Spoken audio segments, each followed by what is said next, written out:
Hey guys, welcome back. It's Lindsay, and today I would like to do a flip through of my pocket rings planner. I'm really close to hitting 30 days straight in this notebook. I'm filming it just a little bit early because we have good lighting today, but I'm pretty sure I'm gonna make it at minimum 2 more days in this guy because it has been a really great setup for me, so I'm excited to share it with you. So this is my Filofax Ranger. I found mine secondhand. They unfortunately no longer make this cover, and I found mine on eBay earlier this year, back in January, and it's one of my absolute favorites. I hope they bring this one back, but this serves as my planner and my wallet combo. There is a pocket in the front, which I keep my most used cards. There's also a zipper pocket, which I just keep a band-aid in. This has 16mm rings, so she's kind of a tight fit. There's tons of pockets on the inside too. We've got a mesh pocket, a couple card slots, a slip pocket. There's a mesh pocket in the back, and then finally one more slip pocket in the very back, and the world's tiniest pen loop that I just clip my pen to. All of my inserts are pretty much from my shop, with the exclusion of a handful from Peanuts Planner Co., but my shop will be down below. I'll list Peanuts Planner Co. as well, and along with any of my printer details or things that you might be looking for, I'd recommend checking that out. And then all of my inserts are printed on 68 GSM cream Tomoe River paper, which I found on JetPens. I'm team cream for paper. I think the final hardware bit is that my dividers are from sweetfreckleddesigns in her thin vellum material, I think is what she calls that, and I've had them for at least 2 years now, and they are some of my favorites. So this is my personal planner and my work planner. Pretty much anything I need to keep track of, appointments, anything I want to accomplish, it all lives in this planner. And I love rings for that reason. I can take a lot of different facets of my life and consolidate them into one space. And I absolutely love pocket size because it fits in all of my purses. Pocket is like definitely my personal preference. I understand why people think that this is such a small size, and depending on what you're coming from, it may in fact be too small for you, but for me it's just the perfect amount of space, and I'm always surprised at how well things fit in pocket size. So I would say give it a go if you're curious. You might find that it is in fact bigger on the inside. My first section in my planner is an inbox / monthly spreads. The inbox is more like add to planner or like running list. Like I've got a camping tote that we're trying to put together, things to update in my A6 Techo that I've been playing around with, and an updated add to planner list. This is the circle checklist from my shop. And then from there I have my monthlies. These are the undated monthlies from the shop, and I chose these ones specifically because I have made myself a dated version before, because I'm kind of was going for this like mix of a bullet journal-esque setup, and I wanted that like hand dated feel. So writing out all the numbers by hand I think kind of gave me that good balance, but Monday start is my preference. So running to-do list down the side, and then otherwise it's just travel, appointments, birthdays, and high-level notes like days we made big purchases typically go in here, or like sick days, things like that kind of retroactively make their way in here as well. I have 6 months in my planner currently, and I use page flags for things I'm not quite sure of, or like reoccurring tasks, like making sure our rent auto withdrawals correctly. We got bit on that a couple times earlier this year. So yeah, just through the end of the year in here, and then I write everything down in pen, and if it gets canceled I strike through it. I'm not a particularly event busy person, so it's not that big of a deal. I have been writing with gel pen recently, which if you've been around for a while, this is, insert gasping noise because I have not been using fountain pen. I've been using the Unipen 1 in 0.38, which is a gel pen. The next section is my favorite section, and probably the reason that I continue to stay with rings this year. This is my habit tracker, notes, lists, and reference section. So all the good stuff that I probably would like to keep at the end of the year ends up in this part of the notebook. I've got a sticky note on the left. This is from Midori, and this is my running shopping list for non-grocery related items. Page flag to remind myself to get gas every time we go to Sam's Club. My 30-day rings tracker, which by the time this goes up, I'll have been several days past, but I'm filming early. So yeah, this is the 2x3 photo freebie from the shop, and I just drew out the shapes. I'm thinking about making this a freebie in the shop, but better shapes. Let me know if you'd be interested. Monthly mood log. After that, I just track high level kind of what my mood is and then one thing I'm grateful for. So this is my mood log from July, and then I've got August on the back, which is what I'm currently tracking. Here is my horizontal habit tracker. This insert is from Peanuts Planner Co. I think it's number 154. Love this insert. And again, August on one side and July is on the other. My cycle log is where I keep track of my menstrual cycle and various symptoms. I have a planner system tracker on the back, and I just write down what planner I was in for the day. And then at the end of the month, I use a mild liner to highlight if I was in this particular planner. So I just highlighted days that I was in pocket rings. So we've got a pretty good streak going, but I won't do any highlighting for August until the end of the month.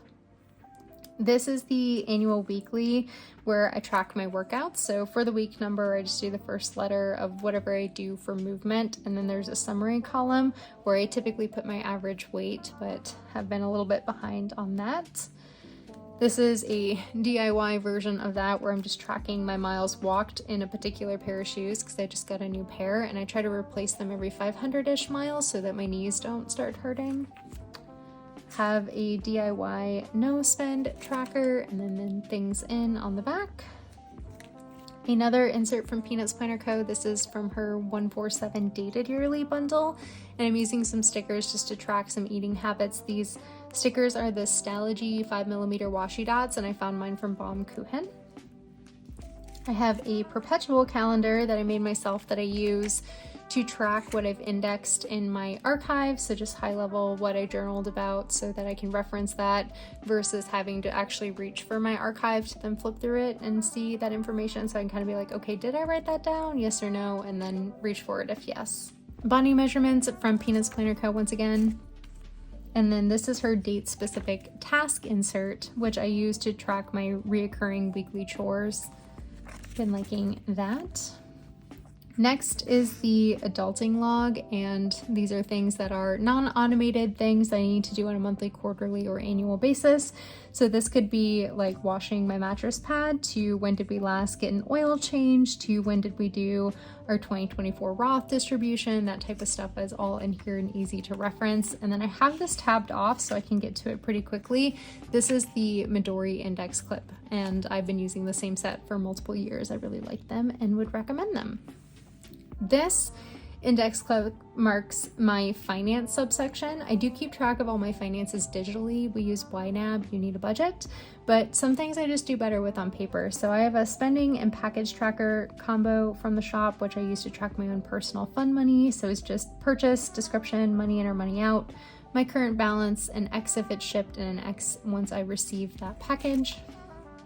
Same insert, but I'm using to track our Amazon purchases because things have been going missing lately. This is my debits sheet. So this is where I keep track of money I need to move between our household different checking accounts when I balance the budget on a weekly basis. A DIY return log because I made some clothing purchases and just waiting for returns to hit our account. That way I don't lose them.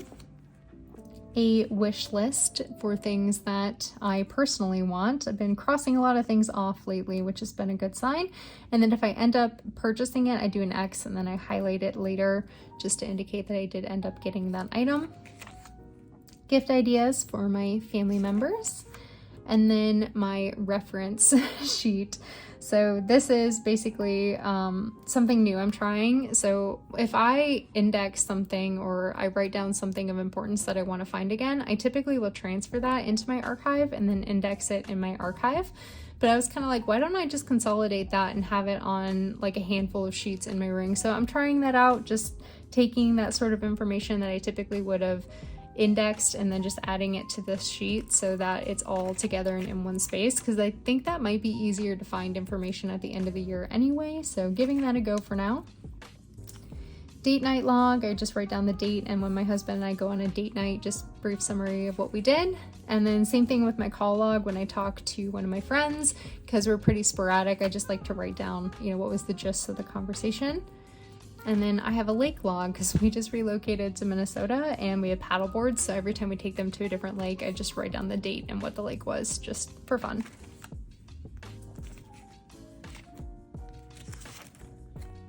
All right, various lists to skip there, but then we have my reading log.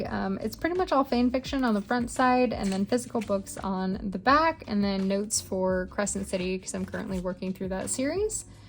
I have Stardew Rally reference information, which I've DIY'd myself a fold out with some images from Reddit just so I can reference that while playing the game. And then I have my trigger list for things that I purchased at Sam's Club and my menu planner for meal planning, and I like looking at them together, so that's where they sit.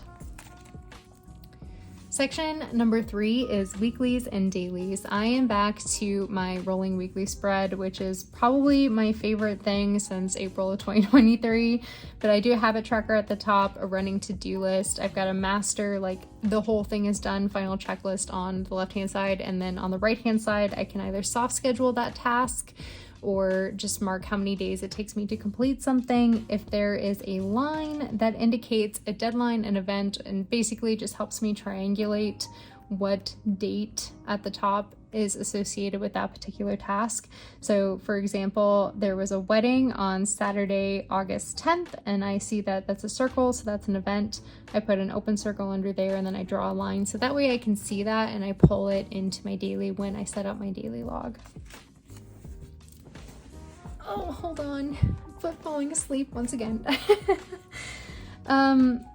I have bottom dividers. I haven't talked about these. I've got these clear ones. They mark my current monthly back here, my current weekly, my current daily, and then my current work week when we get there. These clear dividers are from Randy.plans. I don't think she sells dividers anymore, unfortunately, but I've had these for 3 or 4 years and they're still going strong, so I hope that they never break because I like them a lot. But on this one, I've got page flags, and these are for reoccurring tasks that I just don't want to write over and over again on my planner. Most of these are chores, so like washing the sheets we do once a week. I typically do it on Wednesdays, so come Wednesday, I'll pull this out, put it on Wednesdays daily, and then after I finish that task, I pull it up and I put it back on here so that I can see it. In general, it's just more of a visual. It just helps trigger something that I kind of do automatically. But I've been doing this for the last couple of months, and I won't say it was like groundbreaking for me, but it does help me save some space on my dailies for other things, so that's been nice. For my weekly spreads, because they're a week on one page, I usually keep about 6 weeks in here at a time, so I can do a little pre-planning up until the next month. But following that, it is my dailies. I keep 30 to 31 dailies in my planner at a time, especially this planner being 16mm rings. There's not a whole lot of room for me to do more than 1 month at a time. But if I'm in a 20mm ring pocket planner, I usually can do 2 months. But 1 month is kind of a sweet spot. I don't typically need to flip back more than that.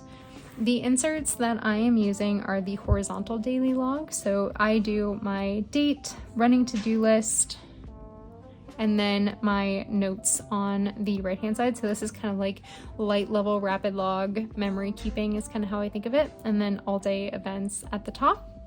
And then I usually pick out like a sticker to do here as well. My husband just came home, so if you hear him around, I'm sorry, but we're gonna press right on.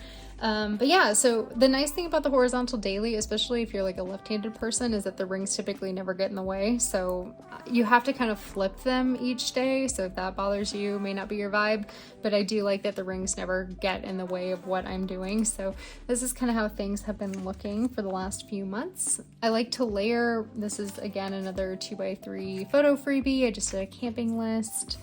I think album came out, so just kind of adding things in retrospectively is just fun to kind of flip through that and have it in there.